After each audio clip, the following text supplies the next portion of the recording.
Hello friends, जय माता दी। कैसे हैं आप सब दोस्तों। भादो माह की पूर्णिमा से अश्विन माह की अमावस्या तक श्राद्ध पक्ष चलने वाले हैं और इन 16 दिनों में पितृ यानी पूर्वजों की आत्मा की शांति के लिए हम अलग अलग उपाय करते हैं। तर्पण हो, पिंडदान हो आदि कर्म किए जाते हैं और ऐसा करने से हमारे जो आकाशवासी पितृ हैं वो प्रसन्न होते हैं, उनका आशीर्वाद हम पर बना रहता है। श्राद्ध की परंपरा कैसे शुरू हुई और कैसे ये आम जनमानस तक पहुंची, इसके बारे में बहुत ही खूबसूरत और रोचक कथा आती है। महाभारत के अनुसार सबसे पहले श्राद्ध का उपदेश महर्षि निमि को महातपस्वी अत्रि मुनि ने दिया था। इस प्रकार पहले निमि ने श्राद्ध का आरंभ किया, इसके बाद अन्य महर्षि भी धीरे धीरे श्राद्ध करने लगे। धीरे धीरे चारों वर्णों के लोग श्राद्ध में पितृ को अन्न जल देने लगे और लगातार श्राद्ध का भोजन करते करते देवता और पितर पूर्ण रूप से तृप्त हो गए।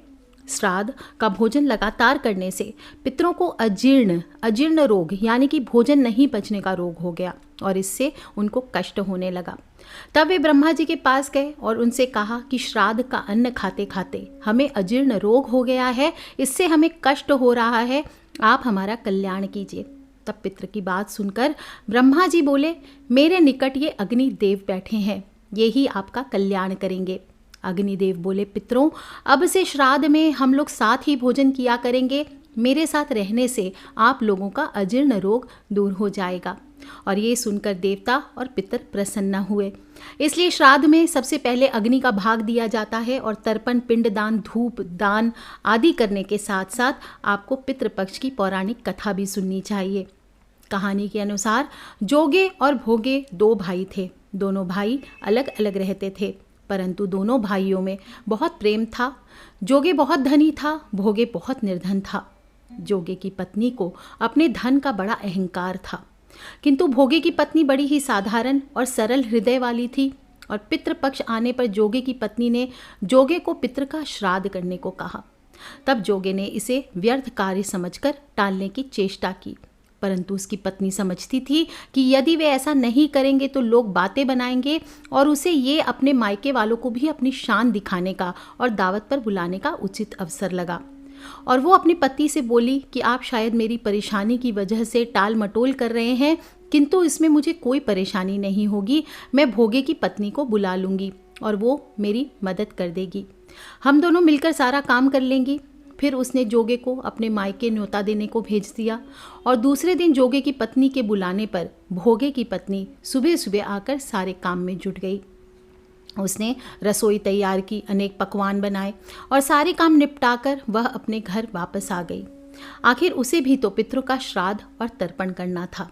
इस अवसर पर ना तो जोगे की पत्नी ने उसे वहां रोका और ना ही वह स्वयं वहां जोगे के घर पर रुकी। शीघ्र ही दोपहर हो गई और पितृ भूमि पर उतरे। पितृ पहले जोगे के यहाँ गए और उन्होंने देखा कि जोगे के यहाँ तो उसके ससुराल वाले भोजन पर जुटे हुए हैं। तो पितृ निराश होकर भोगे के यहाँ चले गए, परंतु भोगे के यहाँ पर कुछ भी नहीं था। केवल मात्र पितृ के नाम पर अग्यारी दे दी गई थी और पितरों ने अग्यारी की राख चाटी, भूखे ही नदी के तट पर जाकर बैठ गए। थोड़ी देर में सारे पितृ वहाँ इकट्ठे हो गए और अपने अपने यहाँ के श्राद्ध की बातें करने लगे। इसके बाद जोगे भोगे के पितरों ने भी अपनी आप बीती सुनाई और जोगे भोगे के पितृ सोचने लगे कि अगर भोगे समर्थ होता तो शायद उन्हें आज भूखा न रहना पड़ता, मगर भोगे के घर में तो 2 जून की रोटी भी खाने को नहीं थी।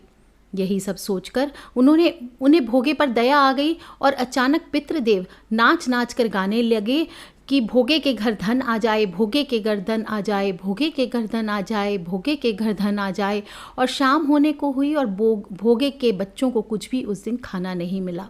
बच्चों ने अपनी माँ से कहा कि माँ, हमें भूख लगी है। बच्चों को टालने की वजह से भोगे की पत्नी ने कहा कि जाओ, आंगन में हौदी ऊंधी पड़ी है, उसे जाकर खोल लो और जो कुछ मिले वो बांटकर खा लेना। जब बच्चे वहां पहुंचे तो देखा कि हौदी सोनों के मोहरों से भरी पड़ी है। बच्चे दौड़कर अपनी माँ के पास आए और उन्होंने अपनी सारी बात भोगे की पत्नी यानी अपनी माँ को बताई। बच्चों की बात सुनकर भोगे की पत्नी भागी भागी आंगन में आई और उसने हौदों को मोहरों से भरे हुए देखा तो हैरान हो गई। इस प्रकार भोगे भी धनी हो गया।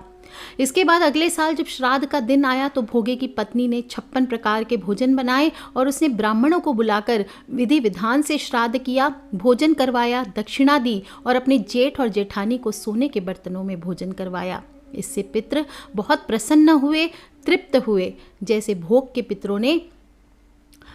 भोगे के पितरों ने विधि विधान से श्राद्ध करने पर भोगे को संपन्न कर दिया, वैसे ही पितृ पक्ष में अगर कोई भी मनुष्य अपने पितरों का विधि विधान से श्राद्ध करता है, उसका तर्पण आदि संस्कार करता है, तो उसे भी धन धान्य की प्राप्ति होती है और उसके जीवन के सारे कष्ट दूर हो जाते हैं। बोलिए पितृ देवता की जय, पितरानी महारानी की जय। आज के लिए इतना ही।